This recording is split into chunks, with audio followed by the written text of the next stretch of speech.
So hello everybody, here we are on week 4 of our group. So today we're going to be talking mainly about content creation. So we talked before about, creating a personal brand, creating a Facebook page, and now we're going to talk about what to put on that page. So we're going to go over, some examples of how to create good content. We're going to give you a formula and a recipe for how those are made, talk about some differences. We're going to focus mainly on Facebook, but I will mention a little bit about Twitter and Instagram and LinkedIn. About kind of the particulars with that. And then we're going to end by talking about social jukebox, which will be our first piece of automation software, which kind of dovetails quite nicely with the content creation process. It's good to think about creating content that would work for that type of tool when we're brainstorming. So before we go into it, let's do our accountability check-in. So our homework, let me make sure it's posted in the chat. Our homework is from the past 3 weeks. The first one was to come up with those 3 words for the personal brand. The second one was to create a list of 10 things that associate to those words. So the idea was, images, colors, music, books, people, location, quotes. The idea is to kind of just like generate and brainstorm because that will inform the content we're going to be talking about today. And the last thing was to create a business Facebook page for your practice or your company. And then also, I guess, to join the Facebook group. So check-ins on that. If people were able to accomplish that, what was the process like? Or people not able to accomplish that? I kind of want to take the temperature of the group. Sherry? Or is that a hand raise? It looks like you're muted. We're not able to hear you. Can you hear me? Yep, can hear you now. Yep. So most of this I've done in the last hour, which was creating my Facebook group. And I was telling Marc that I already have a logo, so I'm going to use things from that, and I should have that up by the end of the day. So because I'm new to it, I did listen to the YouTube, and I know last week you talked about accountability and just interacting with this assignment. So some of it is I'm just coming on and really jumping into it. So. Awesome, and welcome to the group. Since this is a coaching group and drop in and drop out, try to put some more thought on how we interact with new group members. But I think ideally it's like, welcome, take what you can out of it, and then we can rotate as we're going. It won't be as strict as kind of like a formal process group. We don't talk about our feelings of having somebody new and all that kind of stuff. How about other people in the accountability check-in?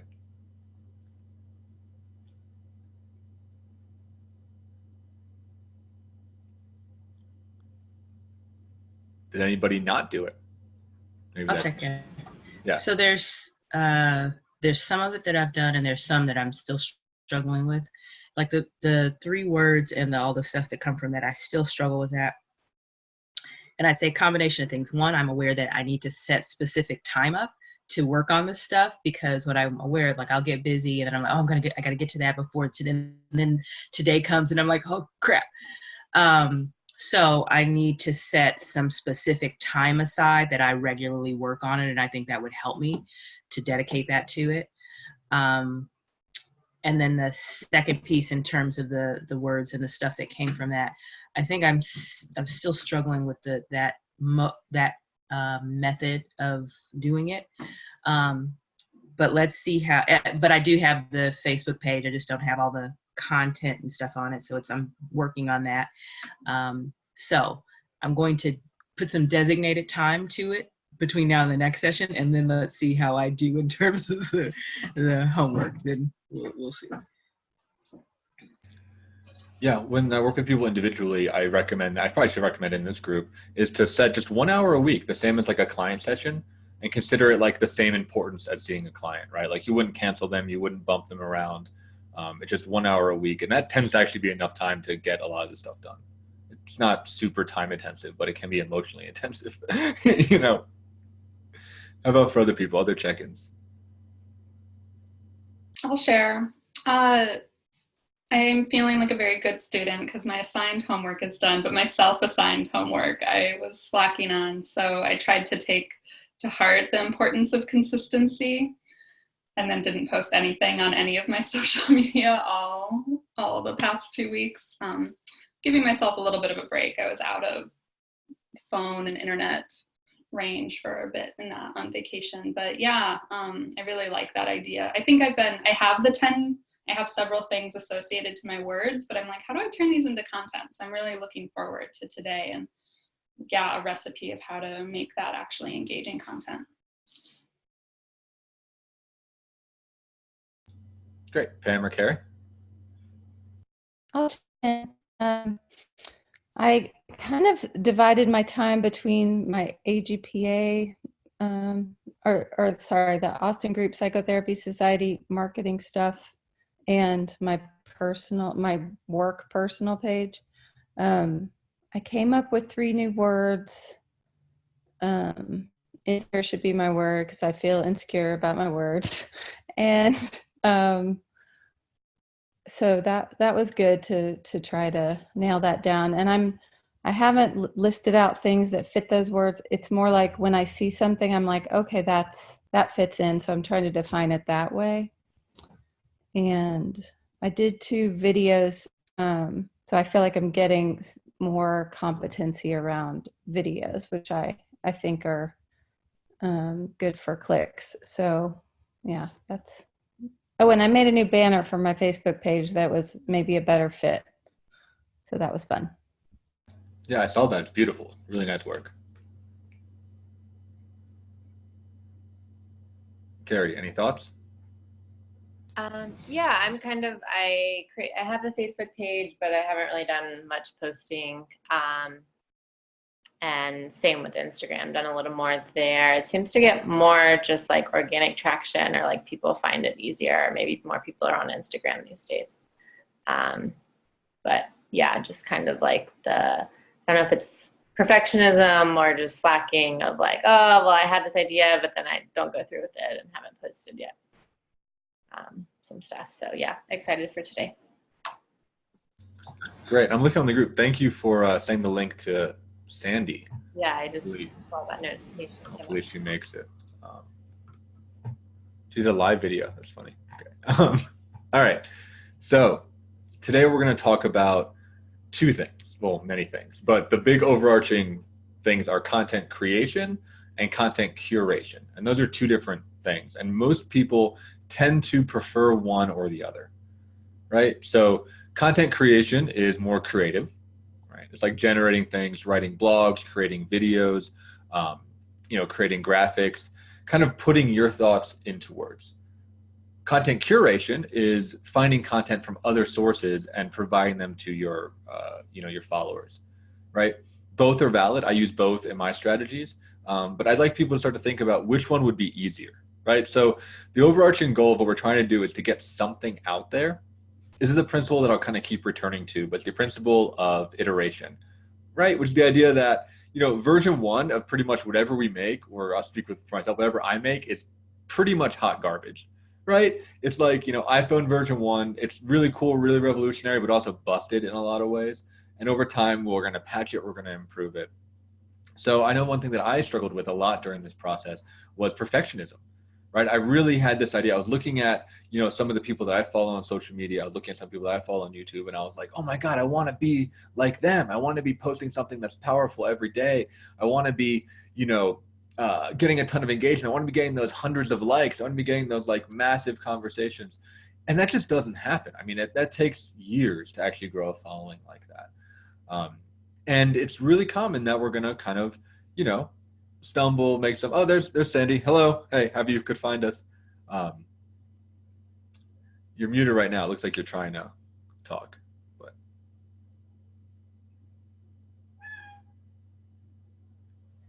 all right, well, I'll keep going with the didactic. Sandy, you can join us again, but you can follow the beginning of this on the video when it gets uploaded. We just did accountability check-ins, but now we're talking about how to create and curate content. So let's talk about perfectionism and the idea of iterating, right? So the idea and what makes digital content so easy is that we can gather analytics and we can have this group to give feedback to each other. So the important thing is just to get something out there, be consistent about it, but it doesn't have to be a huge thing. So as I'm talking, you're probably gonna have some ideas about what types of content you'd like to post, how frequent you'd like to post. I'd recommend cutting that in half, if not in thirds before, so that you have something that's regularly going. Okay, so we did the 3 words and we did the associations. That will help you in the beginning to create a style guide, right? This idea of what your posts are going to look like. So you already have a lot of the content there if you've done the homework, right? You have the colors that you want to use. You have what some of the pictures might look like. You have some quotes that you might want to post. You have some books that you might recommend to people. You know, you have some historical figures you might want to write a blog about. You know, things like that. There's a lot of information already in there that you can then move. So what I found was helpful, and what we're going to be doing today, and in the end we're going to have time for some case studies, is to create what's called a posting schedule. So what tends to happen, there's this idea of neuromarketing. Has anybody heard of neuromarketing? Raise your hand if you haven't. No, okay. This is like some Illuminati shit.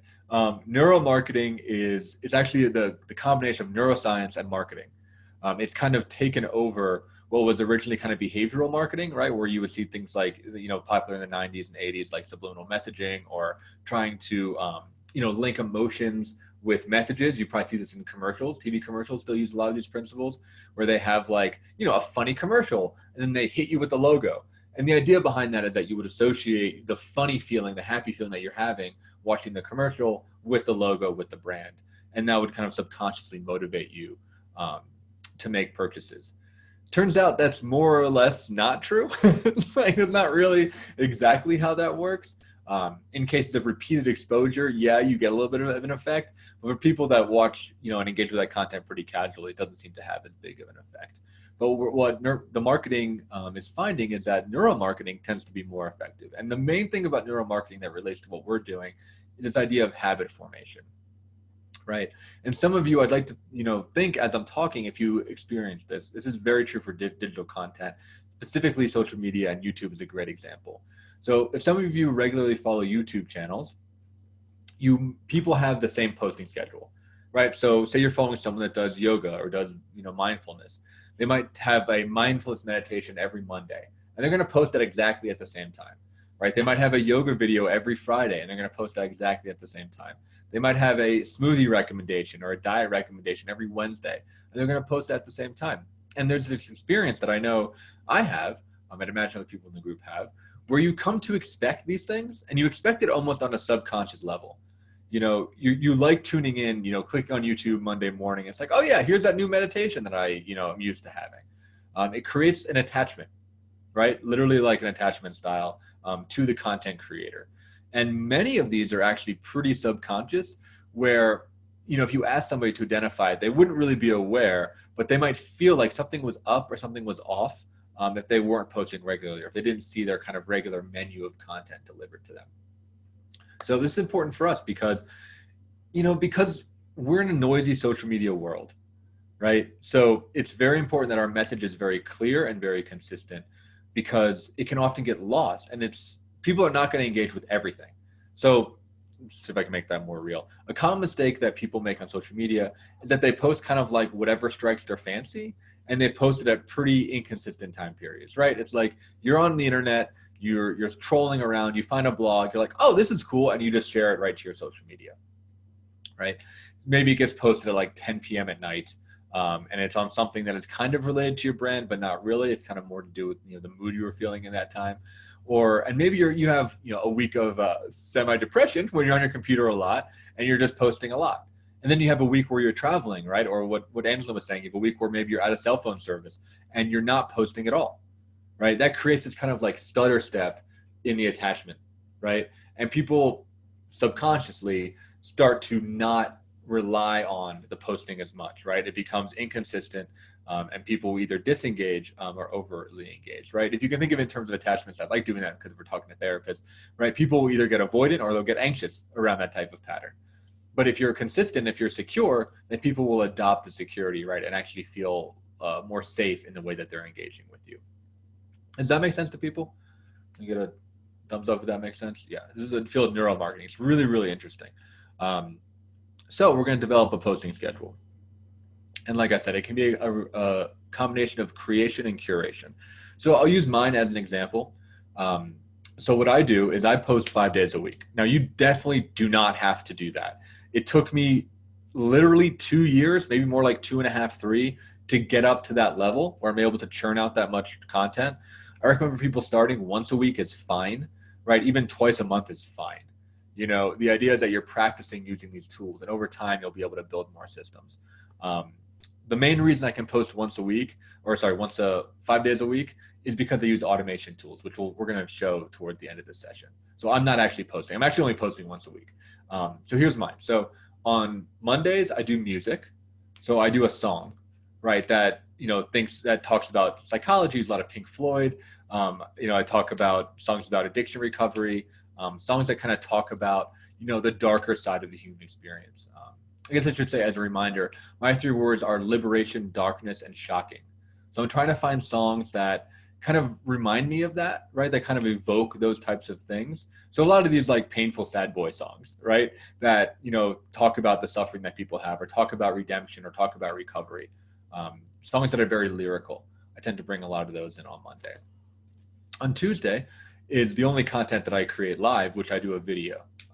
I do a Facebook Live video, and I have a set of topics. I pull one randomly, go in the shower, think about it, and spit it out in about a 10 to 15 minute long video.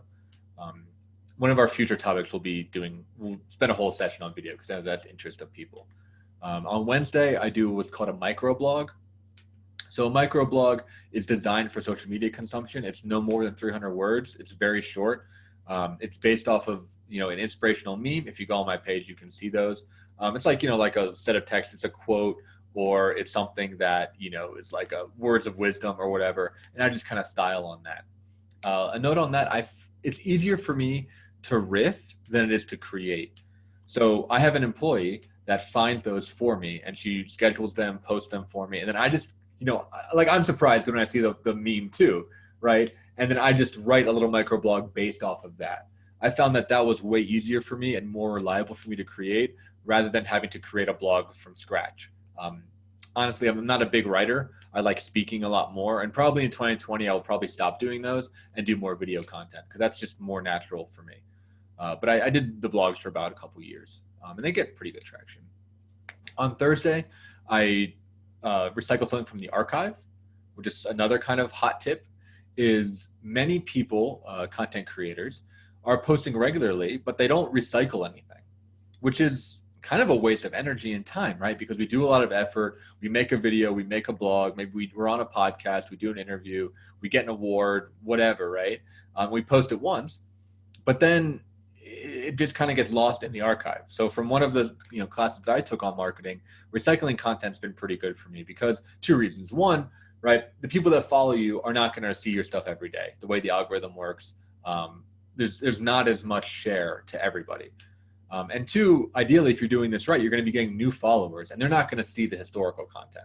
So if you are recycling content, right, you're able to use your backlog in a way that is, fleshes out one of those times and creates kind of this ongoing narrative.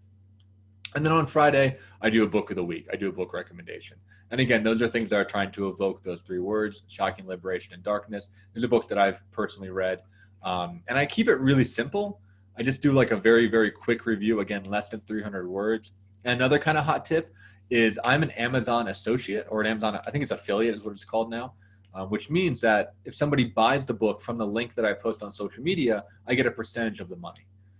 So I'm an Amazon affiliate program. I use that on social media, and I use that on my website. And I make about $250 a month from that, which is not a ton, but it's free money, and I don't really have to do anything. So the people that, buy those books, they buy it at the exact same price. They're not getting charged any more or any less if they go through my link, and I get a percentage of the sales. So once your social media gets How'd up you to do that? Oh, if you just search for, I can look for it. I think if you just search for Amazon affiliate, you can sign up for it.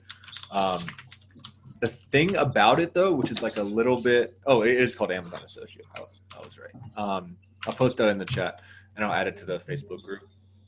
So the thing that's kind of weird about that is you need to have at least 6 months of people clicking the links or they will remove you from the program. So you want to have some sort of following before that because they don't just want to give it to everybody. They'll just sign up for free, but you need to then prove that you're driving traffic to their website. There's ways to cook that, so they will let you know beforehand, a couple months, say, hey, your numbers are below what is, expected. If you don't kick it up next 2 months, we're going to leave you. And you get that email, you can order your Amazon stuff through your own link, right? If you're already ordering stuff on Amazon, or have your friends order through your own link, you can do things like that to kind of kick up the sales. You don't need a ton. especially if you register as kind of like an individual instead of as a company. But you do need some kind of consistent traffic in order for them to keep you on the program. But yeah, it's just a great way to kind of monetize your content that doesn't cost you or the participant anything else, any more money. Can I ask a question? Of course, yeah. Thank you, everybody.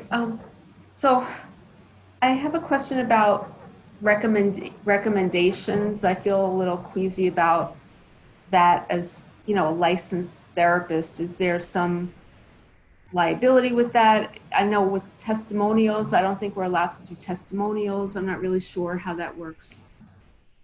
Yeah. So, I mean, I can speak from the Colorado Ethics Board. I don't know all the states, but it might be something that you might want to run with, right? So in the Colorado Ethics Board, we can't solicit testimonials from clients. So on Thursdays, one of my things does generate testimonials. Those are all from other practitioners, or they're from people in the AGPA community. They're from people that I've worked as in executive coaching or a business setting, but none of them are my clients. So I kind of skirt around that with that. And then as far as recommendations, you know, I think that's more gray. I know in Colorado, there's this idea of beneficence, which is that in a clinical setting, and that's key because social media isn't a clinical setting, but in a clinical setting, you can't recommend something that you would benefit off of that's not in your practice. So for instance, like the book recommendations I couldn't do, right? I couldn't sell a product that I then benefit from. That's what I'm talking about. Right. Like but it's not a clinical setting, so it's okay. Right. So the way Colorado is written, and I've asked my state board about that, is that social media is considered marketing, right? We have a whole different set of ethics for marketing. It's not a clinical setting, right? The idea is that I'm not using my clinical power or influence to do anything. I'm also, the way that my book reviews are written, I'm not endorsing them as a therapist, right? I'm just writing a review of me as a reader reading the book. You know, I'm not like pulling my licenses into consideration, or you're even talking too much about that. I think that's a great question. And I know different states have kind of different norms for what that is. Did that answer your question? Yeah. Okay. So that's the process that I do. So I want you to start thinking about your schedule, and I want to talk about how to create some content. So there is a 4-part recipe for that. Okay. So the first thing is that you want to create a hook. So what's a hook? A hook is a evocative statement that will catch people's eyes, right? And I guess also a picture. So pictures are also hooks in social media, right? Something that's going to stop them from scrolling, right? So someone is like, you know, they're on their phone, right? They're scrolling through, and like you want them to stop moving their thumb and read your thing. Now that is the hardest part, right? Because there's a lot of really evocative content on Facebook. You know, part of the market research that, you know, I guess I'm going to keep just giving random homework. So if you want to keep being, you know, extra credit, is to if you're on Facebook, if you're on social media, notice what stops your thumb, right? And try to take an inventory of what is doing it, right? Is it the picture? Is it the text? Is something about the text? Is it the person? Do you feel connected to the person? You kind of read, you know, or give them a chance, or like read everything that they do. Take a sense of what is working for you as far as what stops you from scrolling. So the hook is the most important thing. If you look at some of the stuff that I post, specifically on Facebook, as well as my you know, website, is the images I use are incredibly extreme. And I do that on purpose. One, because I love that shit. And two, is that is the overarching feedback I get, is people are like, your pictures are incredible. That gets people to stop moving their thumb. And the content's like, all right, you know, but like, as long as I get them to stop moving their thumb, I've made it. And that's the hook, right? You can see that on social media under analytics. It's going to be called an impression, is when someone stops moving their thumb and the software reads that they are engaging with the content, right? They may not have liked it. They may not have commented. They might even click on it, but it's called an impression, which is when they've like, you know, the algorithm determined that they read it, right? And again, the more impressions you get, we talked about those kinds of rings of the Facebook algorithm. The more impressions you get, the more favorable you are to move to another ring of visibility. So the first thing is the hook, right?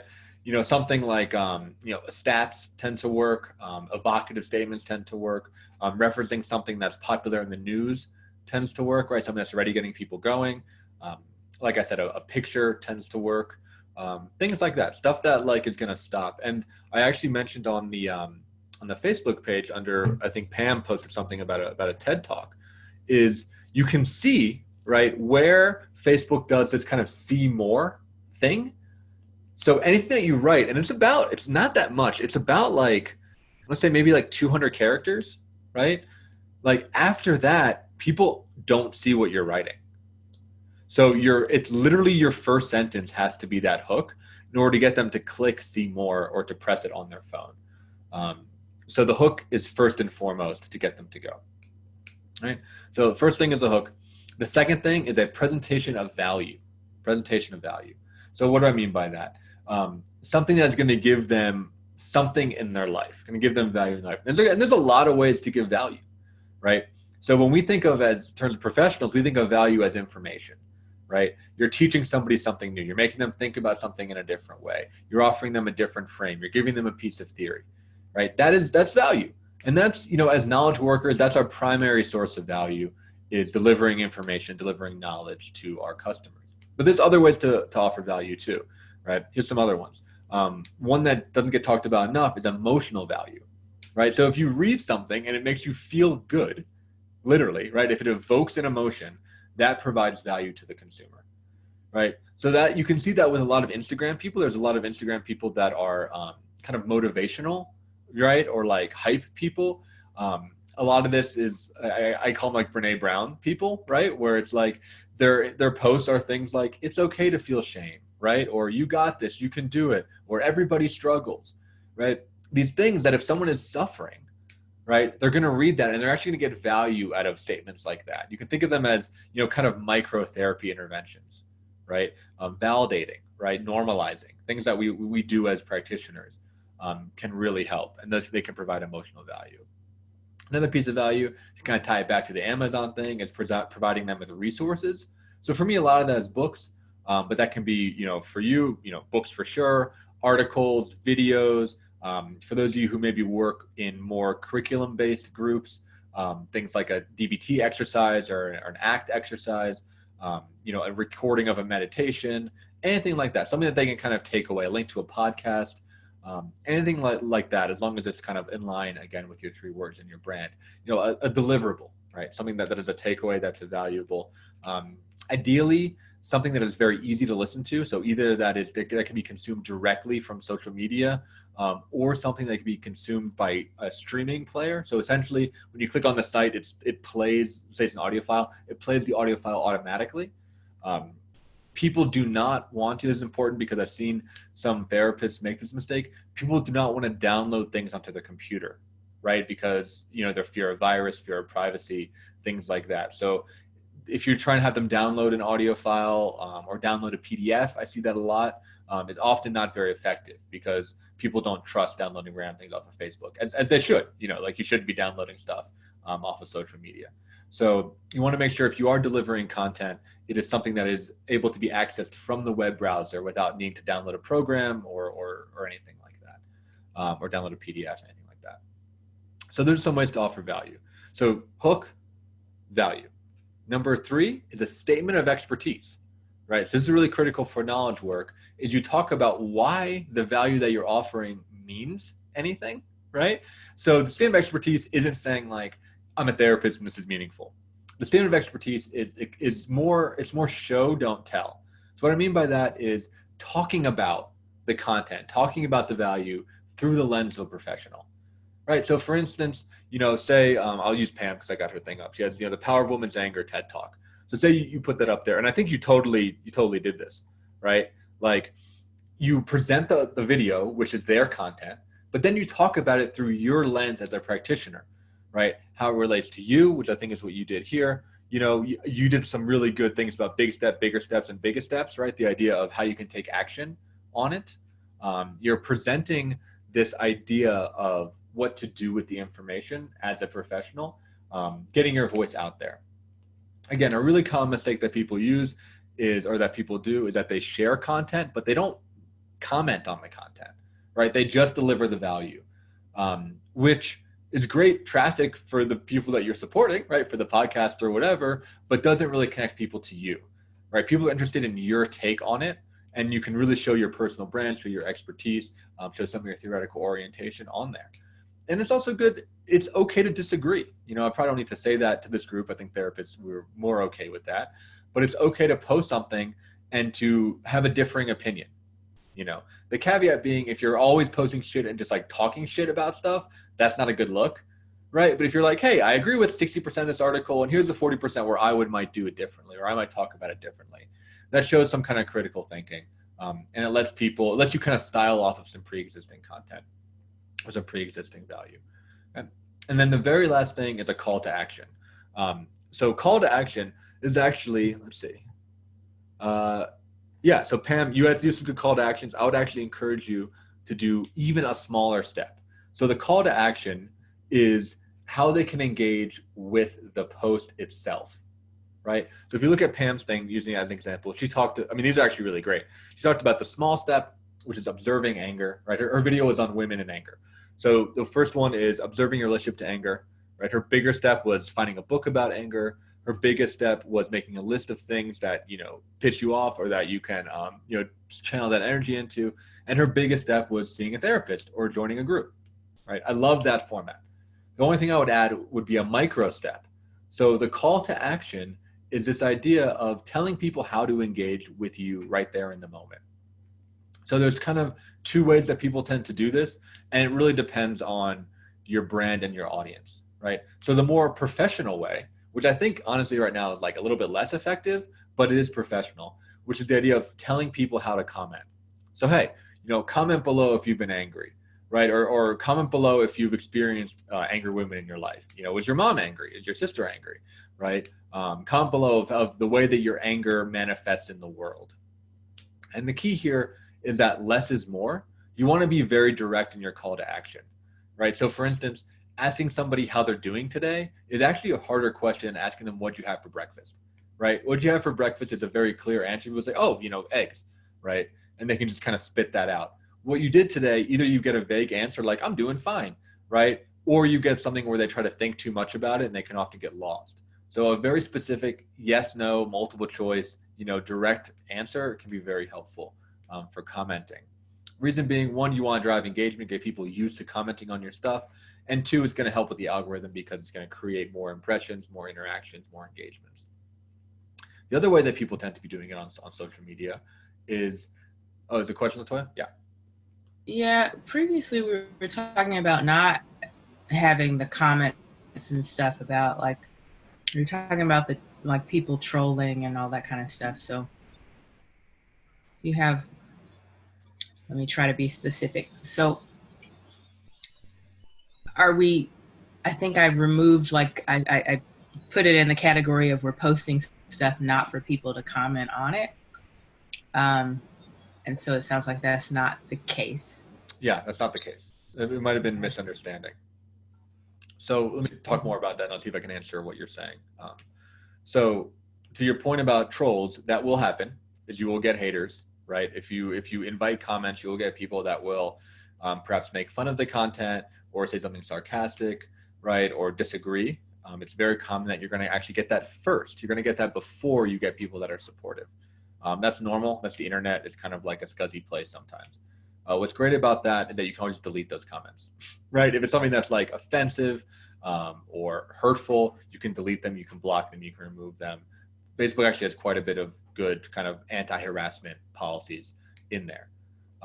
Another way, and we'll talk more about this in another session, but you can also engage with them, right? There's this idea that even if they are, assuming that's not something that's overtly racist or hateful, right? In that case, just block them. But if it's something that's sarcastic or something that is, contradictory, engaging with that can actually be very helpful because it can model conflict resolution to the people that are listening, right? And they just might not know how to engage on the internet, right? It might be somebody who, is interested, but is maybe in kind of a dark place in their life, and the only thing they can do is kind of spew hate. They're kind of in that that pain body place, so that they could still be a lead or they could still be useful. It could just be packaged very clumsily. And yeah, to the point of commenting is important. Sharing is important because it increases engagement, which means that you get more reach for your posts, right? Your post will be visible to more people, the more, popular essentially they appear, the more relevant that they appear. So you do want to be kind of invoking interaction. And I guess also something to be clear about is that Facebook in particular is more so for clinicians and less so for clients, right? So the people that will be commenting are probably other therapists. There aren't too many people that are going to be directly clients, but there are people that will likely be referral sources. That would be people that might engage in supervision with you, that might go to trainings or educational activities that you do. That tends to be the main audience. So you want those type of people commenting. I think that's where I got a little confused, because it sounds like you're talking about comments for the general public. And I think initially we were talking about much of our connections might be just other professionals. Mm-hmm. So who are we gearing the content to? And maybe that's about personal preference. Are we just like, do you have suggestions about, are we gearing the content to a particular audience, or are we just gearing the content towards what our words are and our particular brand? That's a great question. So you're gearing your content to the words and the brand. It's definitely to the latter, right? But what your words and your brand are going to differ on the types of call to action you're going to do, right? So say, for instance, you're trying to build more a supervisory practice, or maybe you've been practicing for a long time and you want to take that kind of mentor leader role, right? Your call to actions are going to be things of like, how do you use this in your practice, right? Or does this show up when you're working with your patients? Or, what do you think about this through your theoretical orientation? Like, here, I'm going to present a systems theory one. What does it look like through psychoanalysis? Whatever, right? You're going to be gearing it more towards that. My brand, as an example, even though I'm targeting clinicians, I'm much more transparent, I think, in the way that I post. So my call to actions are more about people's personal lives, or about, have you experienced something similar? When are you angry? When have you, broken a hole in a wall or whatever? Like, what are your dark shame places? And that's more just kind of more in line with the way that I engage in the community, is that I don't do a lot of the, I'm going to sit here and teach you. I'm actually like pretty casual when I'm meeting with people, so I'll talk about my own life a lot. I'm in recovery, so I'll talk about that a lot. So it just really depends on what your brand is. So I think that's a great question. But the main audience, especially for Facebook, is other clinicians, right? So just to reiterate, the question is, how would you like to engage with other clinicians? And that can be any level of transparency and disclosure. Does that help answer the question? Yeah. Okay, great. So that's the idea. You want to have a call to action. So to review, right, the 4 steps are, it's a hook, right? It's a presentation of value. It is a statement of expertise, which again is show, don't tell. So you want to talk about something. And then it's a call to action. So those are the 4 things that you're wanting to do. Ideally, you do that in about less than 300 words and you spit that shit out, right? What's great for people that are just starting is you can post it on your business page, but I would also recommend posting it in groups, right? So AGPA has a members group. I know there's many, at least in Colorado, there's a lot, like too many local therapy groups. We have one called Denver Therapist Connection. We have alumni groups for some of the universities. We have mental health practitioners in Boulder, Colorado. So I would encourage you to look on Facebook to search for any professional groups that are in and around your industry. So by that, I mean, therapy, but also maybe if there's something for family therapists, even if you're not that, or play therapists or coaches or lifestyle, things like that, so stuff that's kind of adjacent to the field is very helpful as well. And posting in the AGPA group, that can be a way just to, kind of test things out. And the goal that we want to do, I guess I should probably talk about this too, is the goal is to create content and to create brand loyalty, not to advertise. So we talked about this in one of our first sessions, but I think it's a good time to bring it back up as I'm kind of just like, stream of consciousness here. You might see in the AGPA group or other groups is that there's people that tend to post a lot of flyers, post a lot of posters, try to fill slots in their group, try to market their events. And there's nothing wrong with that. But when that becomes a pattern, it actually destroys engagement. Right, because again, if you think about it in terms of attachment, or you think about it in terms of just personality marketing, is you have this person that is just asking, right? But they're not giving anything, right? They're just like, hey, give me clients, give me money, give me your time, give me your attention, and over time that becomes disgusting, frankly, right? We get a disgust reaction where it's like, oh no, this person again, they're the one that just keeps trying to market to me, becomes a little bit less trustworthy. So that's why with personality marketing and content marketing, which is what we're learning in this webinar series, is we are giving so much value, right? Giving stuff away for free, right? Giving away our expertise, giving away our knowledge, right? Giving away our experience, giving away our composite case examples, not actual case examples, right? Because of confidentiality. We're giving away our personal story, how it's worked for us, giving. The idea is that 80% of your content should be free and 20% should be paid, kind of with that 80-20 rule, right? No one's going to steal your shit. Don't worry about it. People are going to appreciate it. You're giving them opportunities to engage. You're giving them opportunities to create conversation, right? Things like that. So, okay, looks like Sherry's, okay. I wanted to read the chat. But yeah, so giving in a way to get people to bond with you, right? To attach with you. And what's great about this, as I talk about things through a marketing lens and through a very capitalist lens, but what's also great is that, at least at the AGPA group, for an example, right? These people, some of them are probably your friends and colleagues. So it's another way to just be in touch with the community, right? I mean, honestly, at the end of the day, it's a chance to have conversations with people that maybe you only see once or twice a year. It's a way to kind of keep the community alive through the digital format and, generate cool conversation. And who knows? I mean, out of some of my posts, I've certainly gotten referrals from it. I've gotten people that want to collaborate with me on presentations. I've gotten people that want to interview me for podcasts. So it's one of those things that the more you put yourself out there, the opportunities that you get are they're pretty random in some ways, but some of them can be very, very fulfilling and very rewarding. So that's the idea with content creation. Curation is similar, right? It's instead of the value that you're providing being something that you're generating, you're sharing a link or a video. So I want to move into the automation tool in these next couple of minutes, but I'm curious if anybody has any questions about the theory, or if anybody has any thoughts around some of the content they might like to be posting.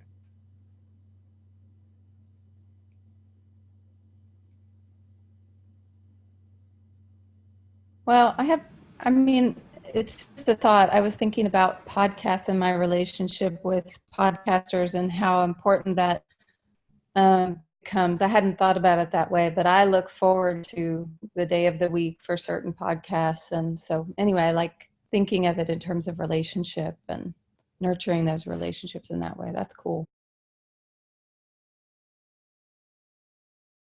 Yeah, so you're noticing that you engage with the neuromarketing, right? That you're excited for the Sunday morning podcast.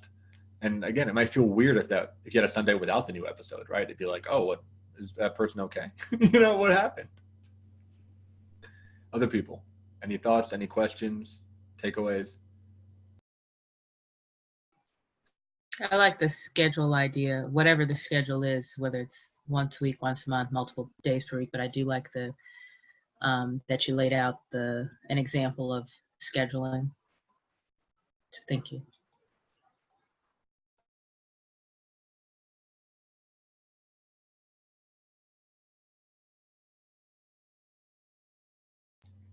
Okay, last chance, or should I go into the automation software? I just had a question if there were more examples of call to action of how to engage with the post besides the commenting, or obviously, bigger calls could be like book with me, but we're not really going for that approach. So what are some of the other calls to action? Right. I don't think I talked about the second one. So the second one is, so how Facebook has, when you hover over the like button, you get all those different emojis, right? You have the like, the love, the happy face, the cry face, the angry face. So some people are doing that. They can create almost like an informal poll. You actually create actual polls too. You can say hey, put a love if you, I'm trying to think of anger, put a love if you love anger and you grew up with anger in your household, right? Put an angry face if you're feeling angry right now, right? Put a sad face if you're afraid of anger and didn't have a lot of exposure to it as a kid, things like that. Put a thumbs up if you like anger and you use it for productive means, if you found a way to, sublimate it. So you can kind of engage, you can kind of ask for engagement and link it to each of those little faces, right? You can also do polling through Facebook where you can be like, hey, did you have this experience with anger? Was your mom angry? Was your dad angry? Was it both? Was it you? Whatever, right? You can find ways to have people engage with the post itself. That's most of it. I think what you said is really important. You actually don't want people you don't want to ask them to book now, right? Sure. Yeah, that was my point. I think I might have mentioned it. I don't know. There's the idea of this cookie trail of engagement, which is the idea that everything is an advertisement for the next thing on the trail of engagement. So going from reading a Facebook post to becoming a client is a very big jump that often is very intimidating and also seems like really gamey and salesy to people. So you want to think of, okay, what is the next thing I have that is more engagement than a Facebook? For most people, that's their website, right? So the call to action could be like, hey, if you like this kind of stuff, you like this blog, go to my website. There's like 4 other blogs just like it, right? For some people, it might be selling some kind of online content. The lower engagement will be in asynchronous. So something like, a video that you have on your website of you talking, something that is maybe like a webinar that's been recorded, a podcast that's been recorded of you, something that is like a little bit easier to digest. Something that is, I've seen be a little bit successful, but might be too big of a jump, is selling an online thing. So selling like an online webinar, an online group. That's helpful if people already kind of know you, if you have enough rapport. But that would be as far as I would go. If you have written a book, or maybe you wrote a chapter for a book, or I don't know, you wrote an article somewhere, you can pitch something like that as a call to action. So you want to think like, what is the next baby step as far as engagement would go? And those are examples of call to action. But it keeps them in your pipeline, right? In your marketing pipeline. Even something as simple as like, hey, like my page, right? I'll post something similar like this next Sunday, right? You can kind of say that you have a schedule, right? And be like, oh, if you like this blog, next Sunday, we're going to hit another one on this topic or something like that. So make sure you come back and like that one too, right? So things like that are kind of big baby steps for people to engage with you. And again, the more specific you can be, the better. Does that help, Carrie? Yeah, thank you. That's helpful. Okay, so let's go ahead and move into the automation. So let's get this up. Okay, is everyone able to see that? It says social jukebox. Yep, thumbs up. Okay, you see my mouse cursor moving around. Okay, so we teased this at the end of last session. This is it has a free and a paid version. But right now you can use the free version and see if it works for you. And let me tell you a little bit about this program. So what this does is it automates posting for multiple social media networks. You can see right here is I have, they always change them. I have it set up for Twitter, LinkedIn, and Facebook. So you can practice on the free version with Facebook. And what the free version does, it lets you do one social media network, and it lets you do one jukebox, right? And 3 jukeboxes. So each of these are considered jukebox. So let me tell you a little about what a jukebox is and what kind of problem it solves.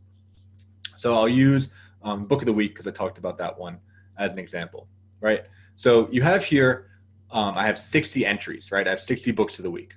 So what this essentially will do is at a predetermined time, it will pull one of these 60 entries, right, at random, and it will post it onto my Facebook page, right? And it does serial random. So what serial random is it will go through all 60 in a random order, and then it will shuffle them and go through all 60 again, right? So if it was true random, there'd be a chance that it would repeat, right? It wouldn't go through all of them. It would kind of pull them. There could be some repetition.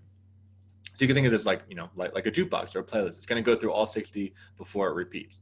What's great about that is that, if you generate essentially a year of content, which is what I have a little bit over a year, right, with 60, but say you have 52, you have a year of content, you don't ever need to create more content if you don't want to, right? Because people are not really going to remember what you posted a year ago.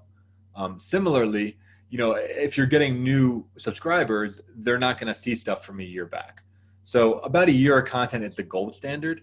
Most people can get away with, especially in the beginning, having about 3 months of content. Kind of doing something quarterly is also fine when you're starting, but you want to aim for at some point generating a year of content. So there's a couple pros and cons to using automation tools. The main thing is reach, right? So the way that Facebook is set up, because they are, trying to sell their own product, is you get minus points on your algorithm if you use an automation tool like Social Jukebox. For me, it's worth it because the payoff is that you don't have to post on Facebook, right? And you don't have it, it'll do it for you. So you don't get, destroyed, but you can see right here on this one, I posted a song. It's my last Music Monday, posted yesterday. It says right here, posted by Social Jukebox. People can't see that, okay? So people that are viewing your page can't see that. Only you can see that. But that does mean that Facebook is tracking that. And it puts you at a slight disadvantage. It doesn't mean that you don't get a lot of engagement. It just means that it requires more reach, right? And more engagements in order to get bigger. So there is a little bit of a handicap on it, right? Again, the upside is that, you don't have to do it yourself. If you want to avoid that, right, the way to do that, you can go on Facebook and you can go to publishing tools. You click more, you click publishing tools, and they have their own publishing tool, right? They have a publishing tool where you click here with scheduled posts, and you can do it yourself. You can see my blogs are done through this tool. So essentially what that is you can create a post by clicking create. You can type whatever you're going to do, right? Post 1, 2, right? And you can go here to schedule, and you can post exactly what date and what time you want it to go at, right? So this is significantly, for me, too much, but for some people, not too much, labor intensive, right? Because you have to go and schedule every single post. Whereas with Social Jukebox, right, you tell it, I'm saying, I want to do Fridays at 7, and we'll do Fridays at 7. I don't have to go in and do this every time. What's great about this one, though, is that you don't get that reach handicap. It's treated just as a regular Facebook post, and it's done in advance. I recommend using either this or a tool like Social Jukebox because, if we're out of town or we're busy, you want it to be posting consistently. And the only way that I found to be posting consistently is that it's scheduled in advance and it's automated, rather than having to wake up every Friday at 7 and kind of, put something together. So Mark, the one that you're showing us on Facebook, that sounds like that is the one where you actually, it seemed pretty cumbersome. You have to go in and schedule each day versus the jukebox, what you're saying. Okay. Right. So that's the main difference. Yeah, that's the main difference. Where Social Jukebox, if you look over here, I have my visual schedule, right? It's pretty easy to set up. You just kind of create a schedule. And right here, you can see Fridays at 7, it's going to pull from that book of the week category, right? I can go ahead and drag this, say I want to do it at 8, right? Or I want to do it at 9, like it's very easy to do. So once this is set up at, Fridays at 7, it's just going to pull from this bucket, right? Automatically and do it. So I'm willing to sacrifice. You tell it a specific bucket? Like, do you say you only want, on Fridays, you only want music? Yeah. Okay. Yeah.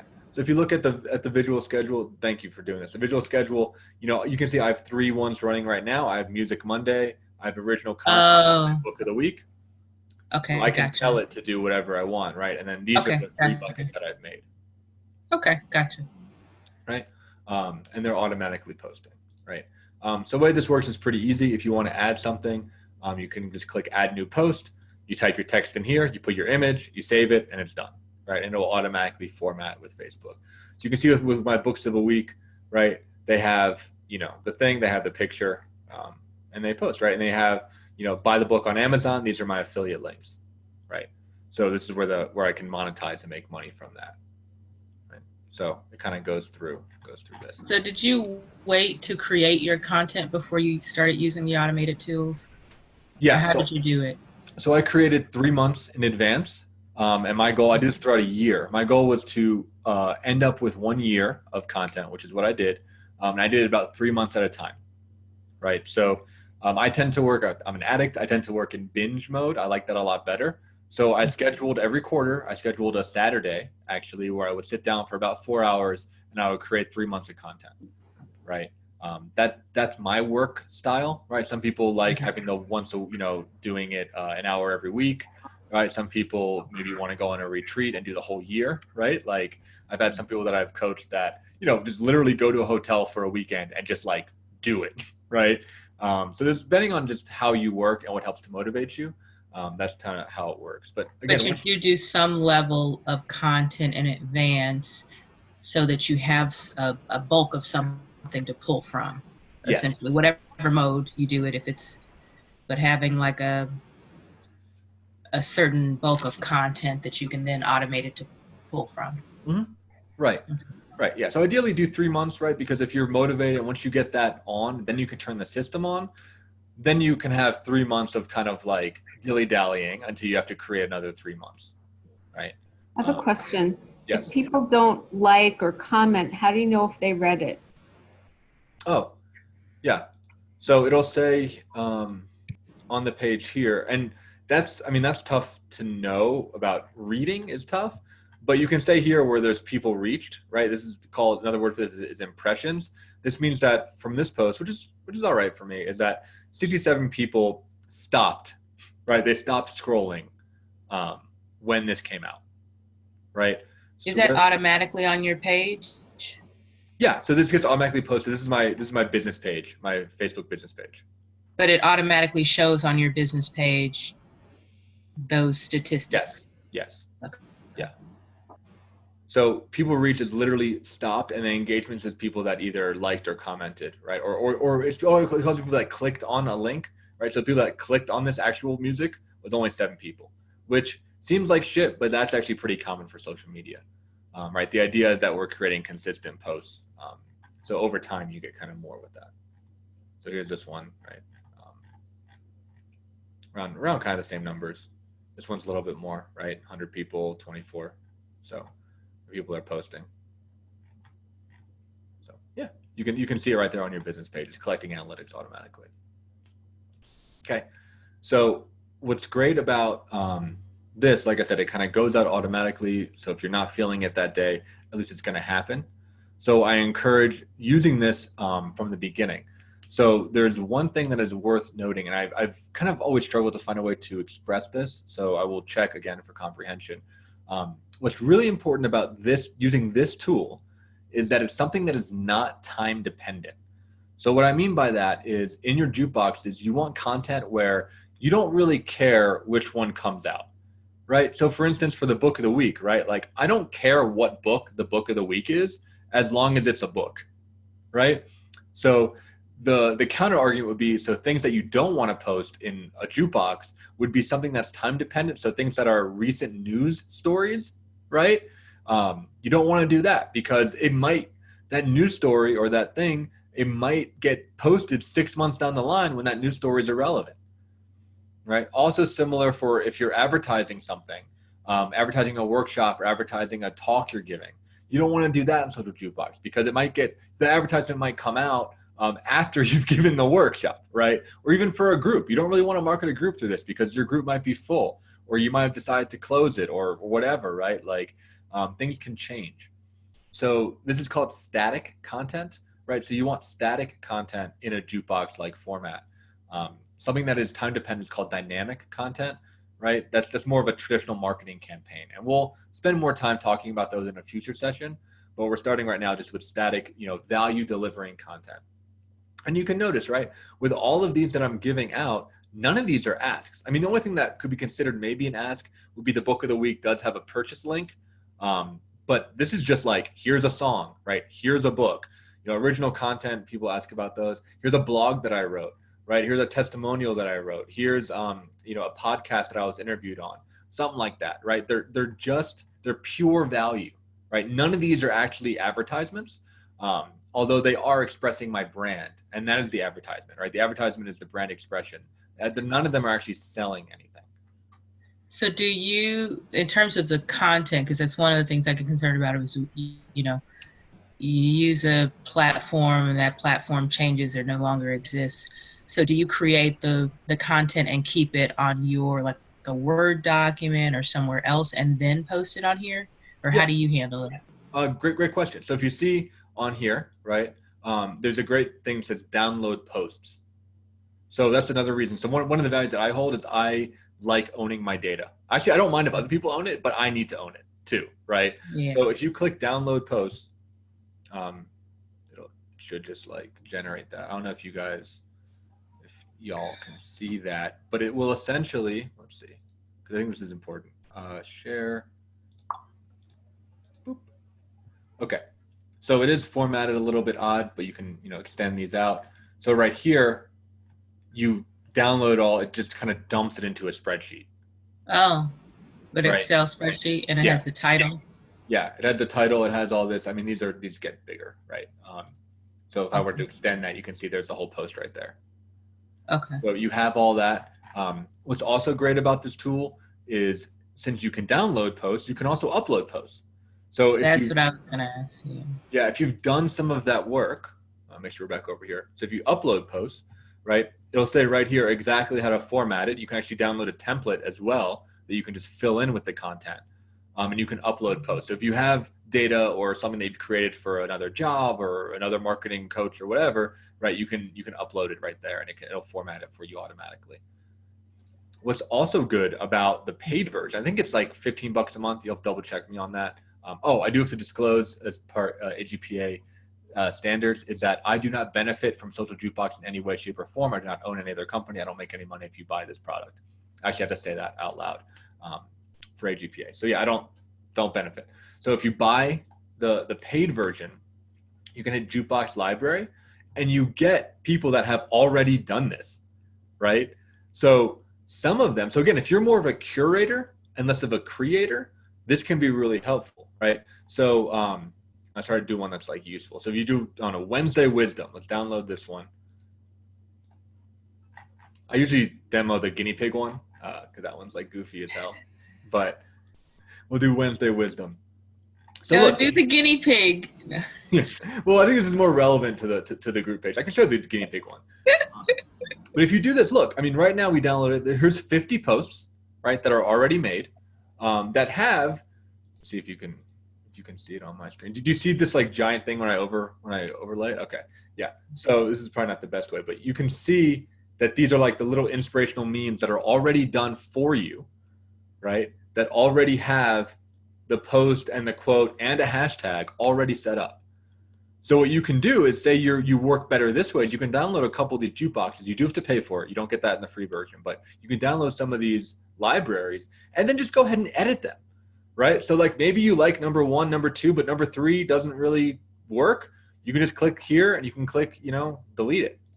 So you can make it fit your brand, right? You can do the content that's already there. You can, edit this, and maybe you like the picture, but you don't really like what they're saying here. You can add, some content there. So this is a great way to use content that's already been created. Another good resource for this is Fiverr, which I posted on the Facebook group, which is Fiverr with 2Rs.com. And that's a place where you can buy all of these kind of pictures. You can buy social media audits. You can buy people that will write this stuff for you. It's actually an incredible digital marketplace. Everything starts at $5. That's why it's called Fiverr. So if you're looking to do this on a budget, Fiverr is really, really great. A little note there is that it is an international marketplace. Not to say that international people are not as trustworthy, because American people are also criminal, but don't give away your credit card information to them or any financial information. These tend to be kind of freelancers, but they will deliver you products like this. But there are some scammers, so just kind of be aware of that on kind of any marketplace. So that's that one. If you want to see the guinea pig one, I think that one's like goofy as hell. If you look at that one, all about the guinea pig, you have all these like guinea pig facts. You learn about, there's videos about guinea pigs. There's, how to feed a guinea pig, naming conventions for guinea pigs, all this stuff. So they have a ton. And if you go to the library, you can search. I thought it was going to be guinea pig memes. Oh yeah. No, it's more like if you own a guinea pig, how you do it. So say we're looking at like motivation, and then maybe you want to sort it by highest rated, right? So you can see that there's a ton of stuff, right? So some people work with mindfulness, motivation quotes, motivational pictures, whatever. There's 3 pages right here of just stuff from, women leaders that you can kind of curate. You can also, say you like 3 of these, you can download them, put them in the spreadsheet, create a big one, upload them into one jukebox. So there's ways to play with it that helps make that content creation a lot easier if you're more of an editor and less of a creator. And again, no shame there, right? Just like do whatever works for you in order to generate content. They probably have some that are just like book recommendations as well. If that's something that you're looking at doing. Yeah, so stuff about readers, books, authors, book, stuff like that, great books. So if you're looking at just for stuff like that, that's all on there as well. So that's Social Jukebox. I'm going to go ahead and just delete these two. Do you have any questions about that or the interface?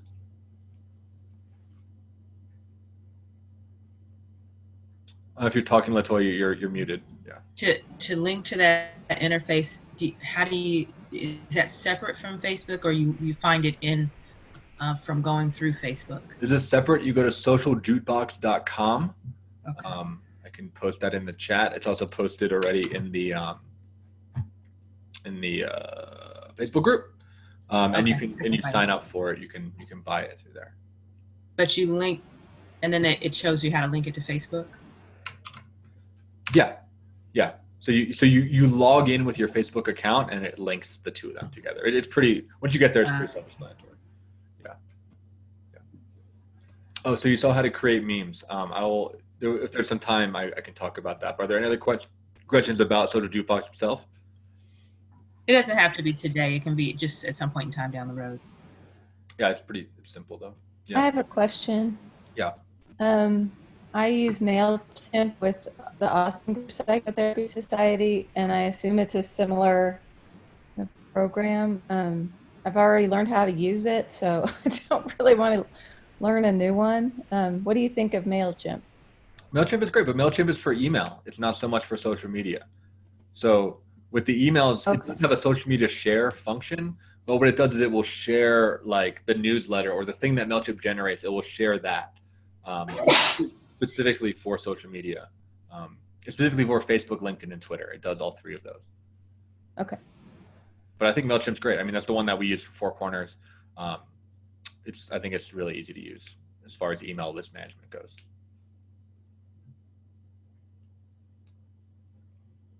Other questions, thoughts?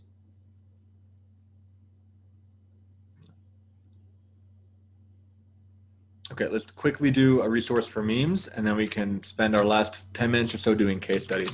So I think Angelin actually was the first to mention this. This is called Canva. This is also posted in, in a thing, in the Facebook group. And this is probably the best, it's also free, place to do just kind of image editing, right? So if you want to create your own memes, you can do that here. And they have a lot of things that are already formatted. So we'll go through this really quickly. There's also a lot of online tutorials, Latoya, if you want to go in more detail about that on YouTube.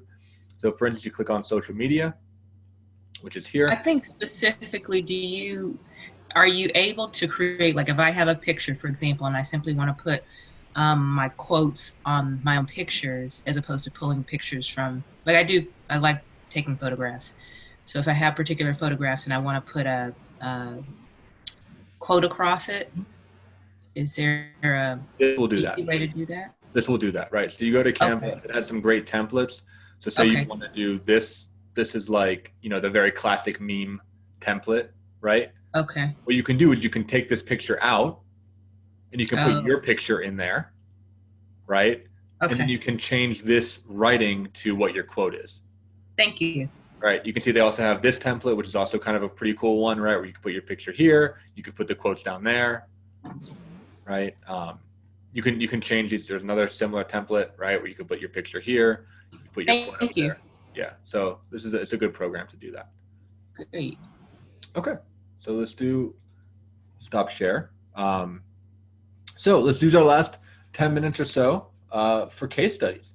So what I've been talking, has anyone been inspired to create types of content? We can brainstorm with this group of what you're thinking, what your schedule might look like. I'm curious any thoughts that are arising. And if you can share what you want to post and also how it relates to your brand, that would be helpful.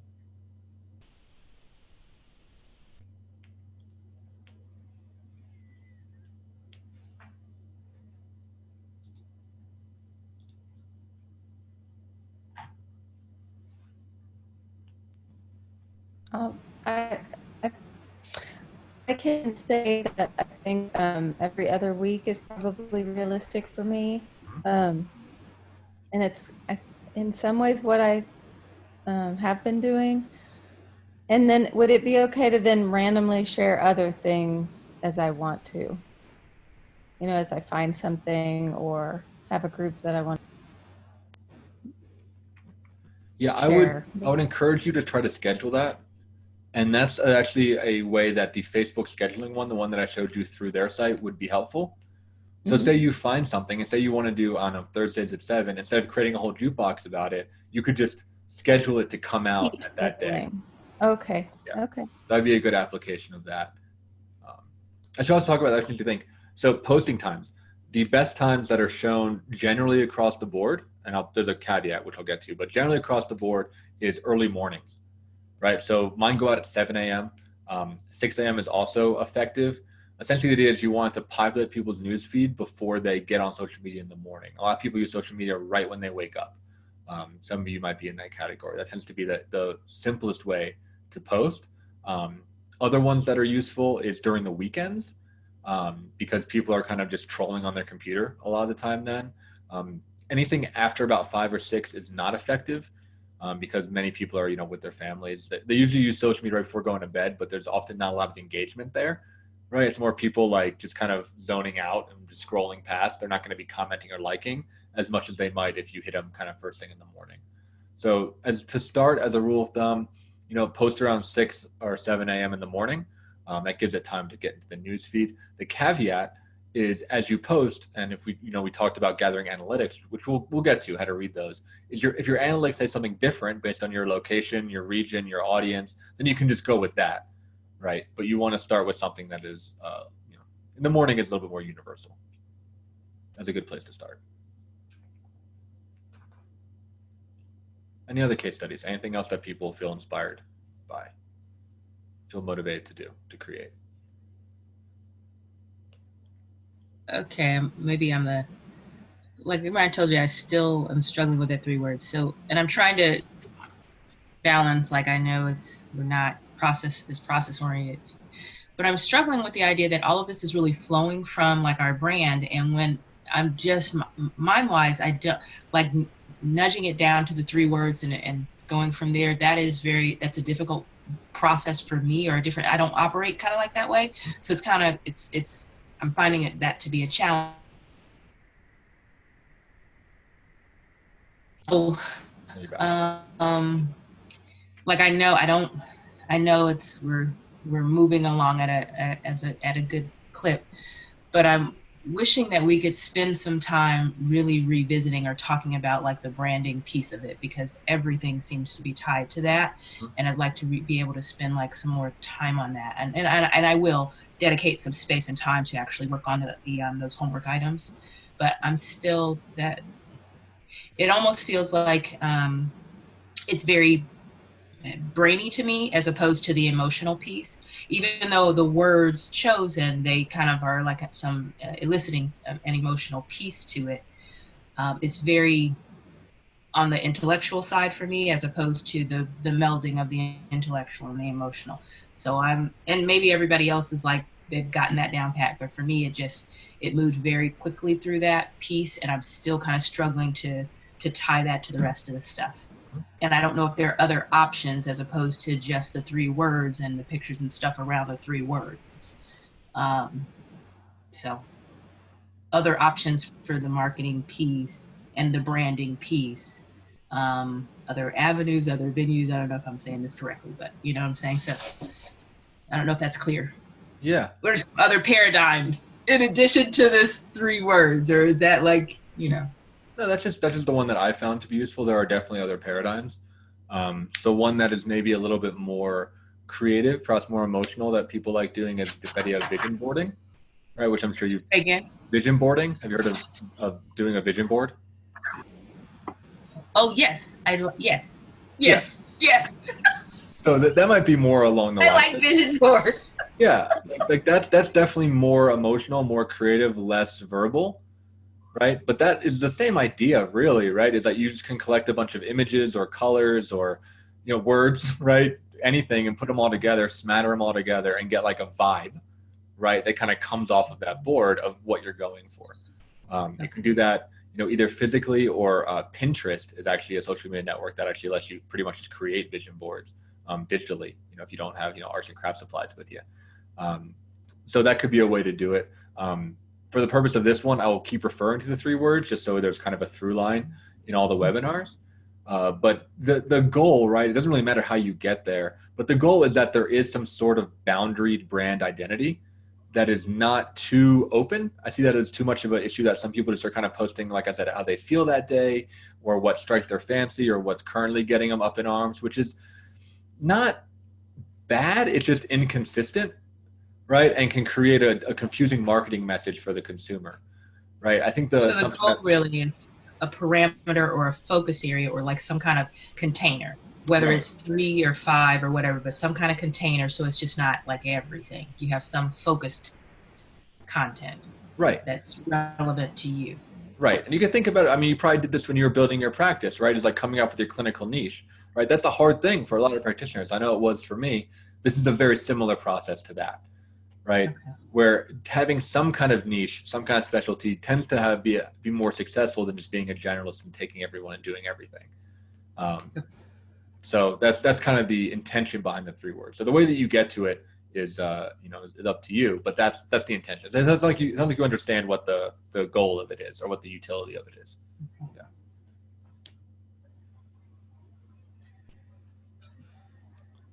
Other thoughts?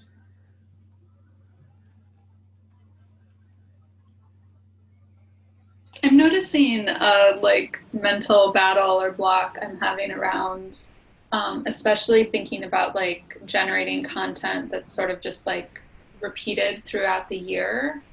And the thought I keep coming back to is, I don't know. I guess I'm like,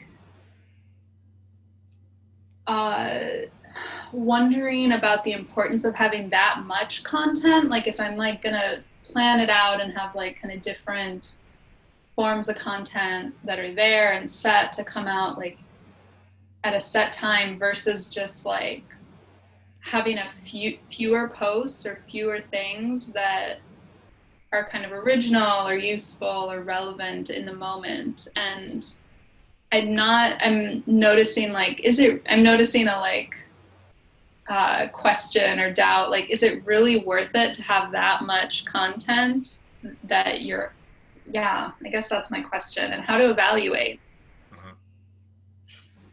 I kind of don't want to do the work and not be guaranteed the results. And I'm already like I'm seeing like some result doing things the way I am. And like, maybe hesitant to dive in and do that much more work. Right. Sure. Yeah. So, there's a couple thoughts I'm having from that. The first is, how do you measure it? And the honest question is, it's fucking tough, right? Like it's hard to know. And that's what makes marketing in general, especially in our field, very difficult, right? There's a kind of a rule of thumb, though, that people have to see you in 3 different instances in order to make a purchase. So seeing you on social media, hearing about you from a colleague, and maybe, I don't know, going to your website or seeing you on Psychology Today, right? Having a presence seems to be helpful across kind of different bands in order to kind of generate a reputation. And once, that rapport reaches some critical mass point, which again is unknowable, right? Then they will take action and call you or become a client or, join a training group or whatever, right? But there does seem to be some sort of critical mass point. So this is one way to add content to that mass, right? As far as the scheduling, I know it seems like it doesn't totally jive with your or LaToya's strategy. The thing I have to say about that is we're working with a machine, right? Like Facebook is a bot, right? Like it's a automated machine. So the scheduling content is designed to interact with that algorithm, right? For better or for worse, there's no person deciding who sees your post and who doesn't, right? It's a machine, and it works with. That machine works with scheduled content and regular content, and it's measuring things like engagement, it's measuring things like comments, like posts, like shares. So the more you can drive that up, the more, like I said, the more points you get. I know that's like a very mechanical and very linear way of looking at content creation, but that's what's programmed, right? That's like the platform that we're building on, is that it works with those types of rules. They haven't found a way to program the other types of rules into it yet. So that's kind of the compromise, right? Is like you're interacting with a platform. But yeah, I get it. I think starting small is helpful, right? Like I probably post too much, right? I probably create a lot of noise. the strategy that I had for that is, you know, not everybody sees everything I post. So no one really sees that I'm posting 5 times a day or 5 times a week, right? They're seeing maybe once a week, maybe even once a month, depending on what kind of ring they're in. Very few people actually go to the actual page. Many of them just kind of like interact with me through their newsfeed, through their timeline. So taking that into consideration too is that people won't see every single thing. In fact, they'll probably see like 1/10 of what you post, regardless of what you're posting out there. My goal has just been to get my name, my face, and my brand to as many people as possible. And for me, that has led mainly to interviews of podcasts and to speaking arrangements and to travel opportunities. So for me, it's certainly paid off. But that, it took time. Like I said, it took 2 years of building to get somewhere. Yeah, thank you. It's helpful. It's helpful to kind of have some of the like long game perspective on it, and also think about how to like engage with Facebook as like a robot and machine. But yeah. What I think is also we're about at time, but I think relevant to you and other people too, is to find another reason to post, right? So one of the reasons why I started doing Facebook Live is that I'm actually very interested in developing my speaking skills. I really want to be able to convey information in a short time format and talk about complex things simply. So to get me to do it, right, I was like, okay, let me set up a schedule where I am making a video ideally once a week, just about. And I'm going to practice speaking once a week. And that's helped me a lot. So for those of you that might be aspiring speakers or maybe aspiring writers or are writers, or poets or photographers, right? Like this is a way that you can kind of create structure around those things that you want to grow.